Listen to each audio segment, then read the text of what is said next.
everyone and welcome to another Danish lesson. I know it has been a while since I last updated, I'm sorry about that.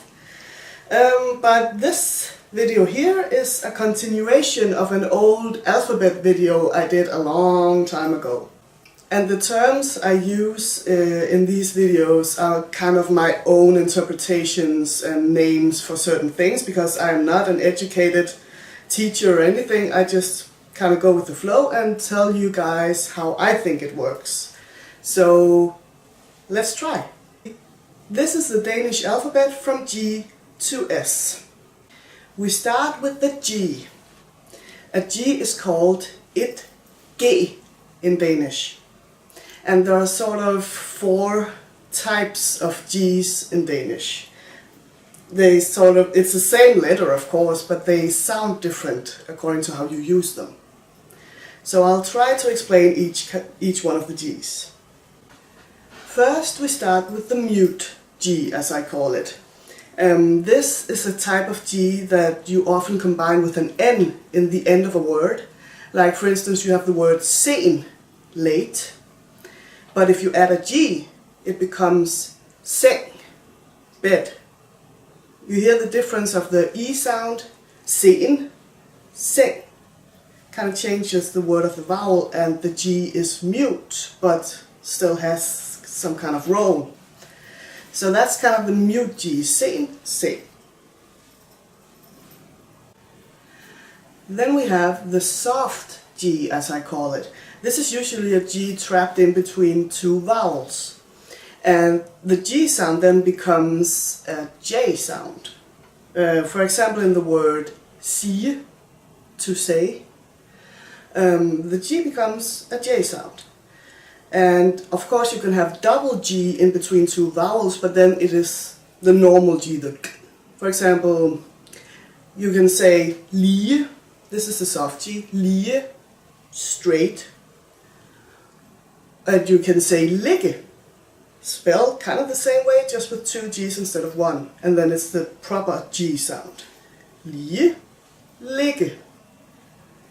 So the soft G becomes a J when there's only 1 in between 2 vowels. It can also just be the end of a word, like lig, corpse, for example. But it's kind of, you gotta feel your way there, you know. It's repetition, learn, listen, repeat, really. Then we have the kind of foreign G.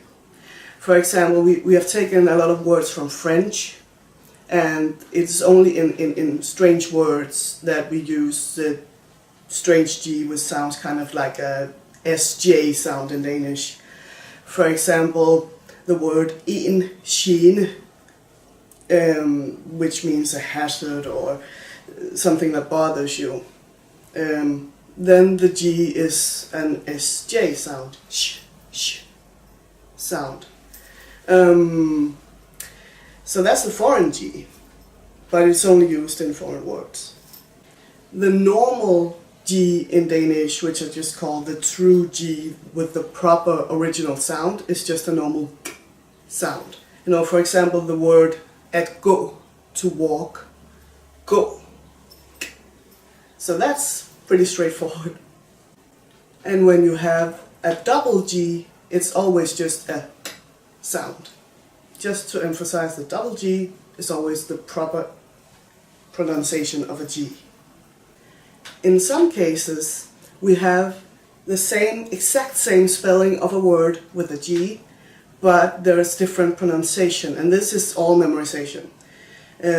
For example, the word en du, a cloth to put on a tablecloth, and duk, which is dew. Now, they're both spelled D-U-G, but they're pronounced differently. One is a soft G, and another is a proper true G. When you conjugate these words in definite form, it becomes duen, the tablecloth, and duken, the dew. Here you can see it in the spelling, but you see, it's kind of weird, and you have to memorize a lot. And now for the H. It, ho, in Danish. Now the H has kind of two types, and there's the mute H and there's the proper true H. The mute H is usually in front of a J or a V. For example, all our words like when, where, why, hvor, hvornår, hvorfor, always has a mute H in front of them. And also the word hjælp, which means help. It's usually in front of a V or a J. Then the H is always silent, mute. There's of course the totally normal H sound, the sound, like in to have, at have, hus, house, totally normal H. And now for the I, the Danish it, I.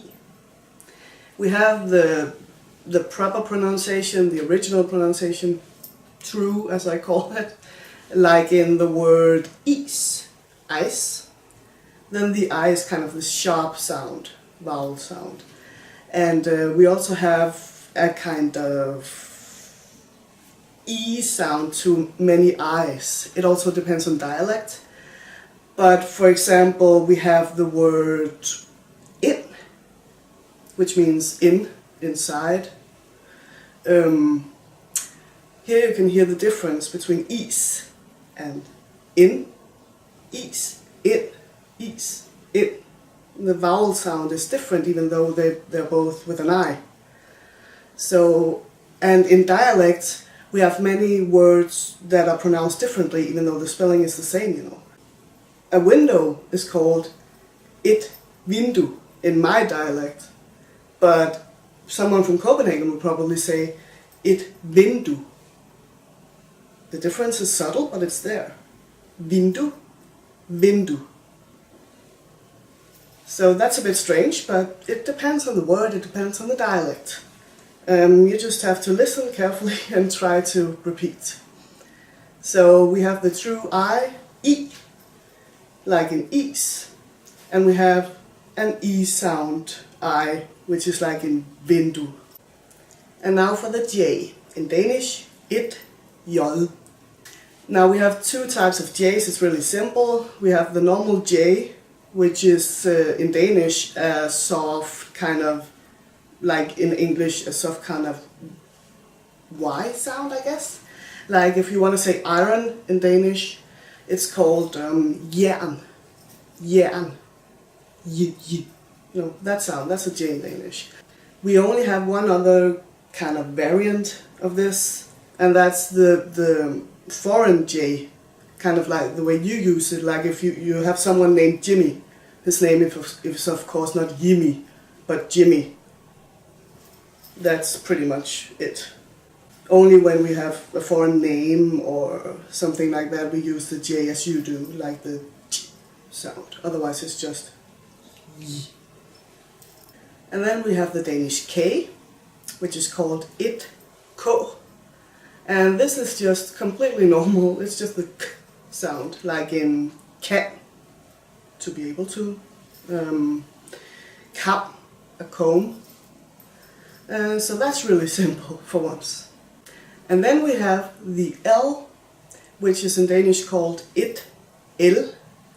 And it's really simple, it's just the normal L sound, like in, for example, glue, lim, lim. But of course we have the double L.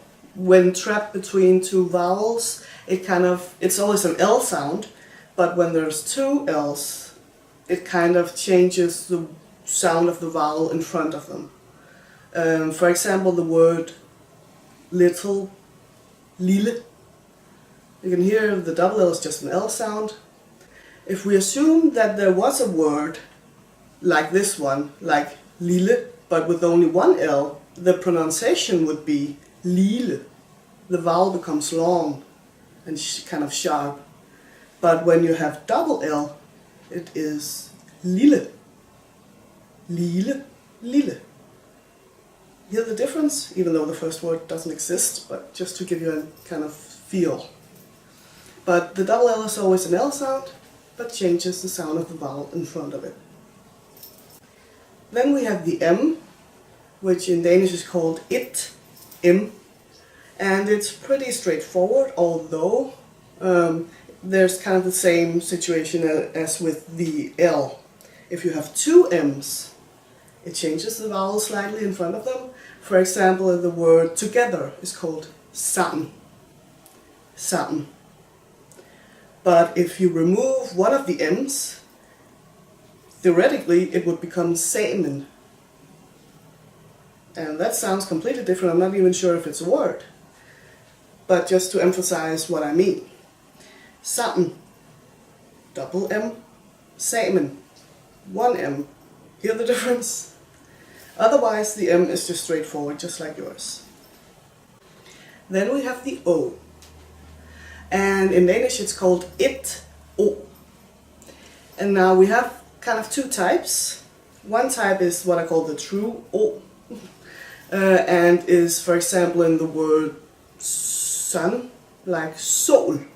Sol. You can hear it also has the glottal stop. Sol.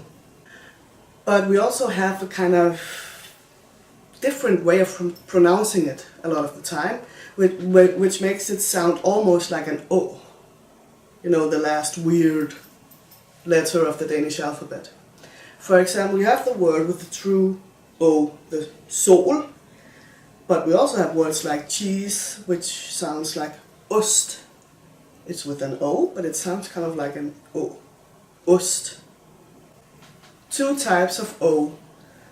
The sharp, really clear one, like in sol, and a more O-like one, like in ost. And then we have the P, which is straightforward. In Danish it's called it, P.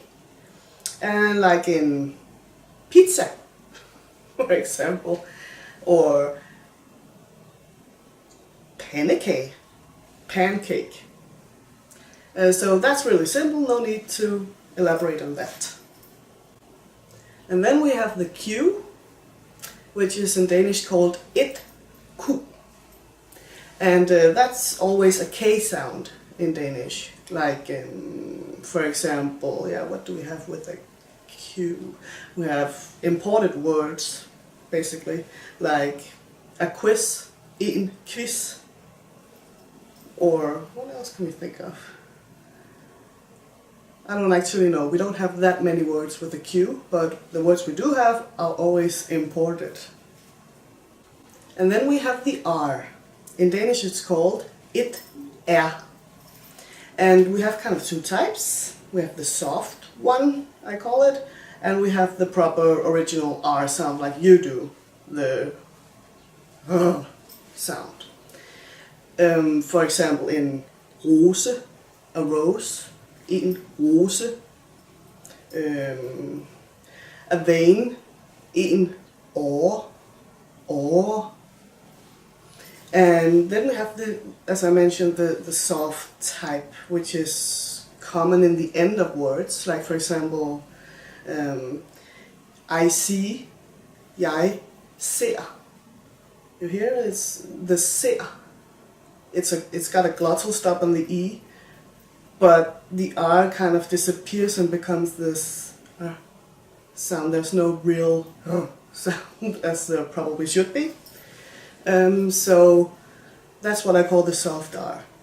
For example, a true R is in the word calm. Calmness. But the soft R is like I pray, jeg ber, or the proper way to say it, jeg beder. But you would normally just say ber. Yeah. And then we have the S, which in Danish is called it is. And that's just the normal S sound. There's really nothing to explain there because it's very, very simple. S as in simple. Haha, I made a joke. And that was from G to S in the Danish alphabet. I hope you can use it. It's kind of hard to explain, you know, all these different sounds and pronunciations in Danish when you don't exactly have a lot of education behind you to actually know what you're talking about. But I try the best that I can, because personally I think Danish is a very interesting language and I want to help you guys learn if you want to. So please bear with me if I make some mistakes or maybe use some weird names sometimes, but that's really the only way I know how. And I will try to see if I can make another video with the last letters of the Danish alphabet sometime soon. Don't kill me if I'm a little late. I'm busy these days and it's kind of, you know, life and stuff. And I put a link in the description below this video where you can find the first video with the Danish alphabet from A to F. And mind you, I'm blonde and it's an old video. But still I have some points that might be worth having a look at. Anyways, enough babbling for today. Thank you so much for watching and I hope you can use it. Please let me know if there's anything, if you have any questions or there's something you don't understand, then I will try to explain. And have a great day and happy learning.